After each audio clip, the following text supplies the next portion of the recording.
Continue monitoring the impacts of that ice and the threat it could pose to the electric infrastructure. So right now, BGE's outage tracker showing things remain solid. That's the good news. Fewer than 20 outages and under 100 customers impacted. A small fraction of the 1.3 million Marylanders using the utility services. But joining us now at 11 is BGE spokesperson Nick Alexopoulos. And Nick, thank you for being with us tonight. We know you guys have had a busy couple of days as well. We also know you all brought in some extra assistance ahead of this storm. So tonight, what are your crews doing to keep the lights on in Maryland? These are good numbers right now.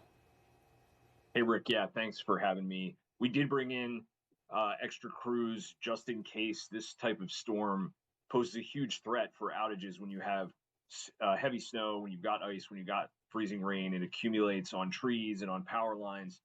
Trees, branches fall over. That accounts in a normal storm for roughly half of our outages, and that could be the case here, and especially with the cold snap coming in. Thankfully, that's not what we've seen. It speaks volumes about our dedicated men and women in the field who have been working in these conditions to address any outages that have occurred. It also speaks volumes about our gas workers who are making sure that our 700,000 gas customers, many of whom rely on us for heating, can trust that their service will work when it's this cold. And that's what we're going to see over the next couple of days. The amount of energy use is going to be extremely high with such cold weather that everyone generally uses the most energy they use any time of year during the winter, especially when it's this cold. PJM, the Regional Transmission Organization, is anticipating there's a possibility they may hit an all-time winter peak for demand this week. So that means customers should have safety on their minds, and they should have conserving energy on their minds. Well, I'm glad you brought that up, Nick, because utility bills is a big concern for many. We know that everybody's reported on it extensively, but now is not the time for people to cut their heat off with how cold it is. So what are some tips that you suggest people can do to still stay warm in these conditions, but maybe they're trying to save on their heating bills as well? Definitely.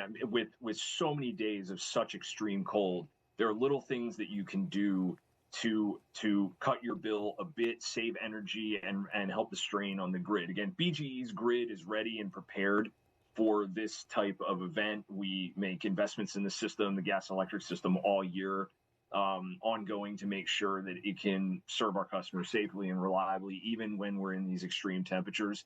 But anything that customers can do to cut back on their bill and cut back on energy use can just, in the aggregate, really help everybody, including customers themselves.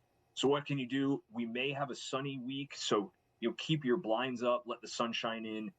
That can naturally warm your house a bit during the day. Even if you drop your thermostat a few degrees, that's going to make a huge difference. You can also make sure that your water heater is at 120 degrees and no higher. You can wash your dishes in your dishwasher. That seems obvious, but it takes a lot more energy. It takes a lot of energy to heat water, and it takes more energy to wash your dishes by hand than it takes to put them through the dishwasher. There's more tips for how to save energy at bge.com/winter. You can go there for energy saving tips, for bill payment assistance information, and other information that may be pertinent for you in these extreme cold temperatures. Definitely some good advice. But again, the numbers tonight with BGE power outages in the state look fantastic. Hoping it stays that way as these temperatures continue to drop here over the next couple of days. Nick, MBGE, again, thank you for your time tonight. As expected. Thanks, Rick. Of course, Nick, thank you. As expected, because of the weather, there is a long list of closures impacting schools tomorrow. Parents are like, here we go again.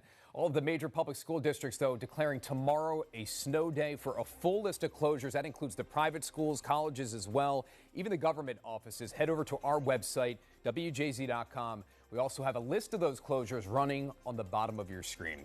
And remember, you can stay up to date with these ongoing conditions by following our First Alert weather team with the free CBS News app.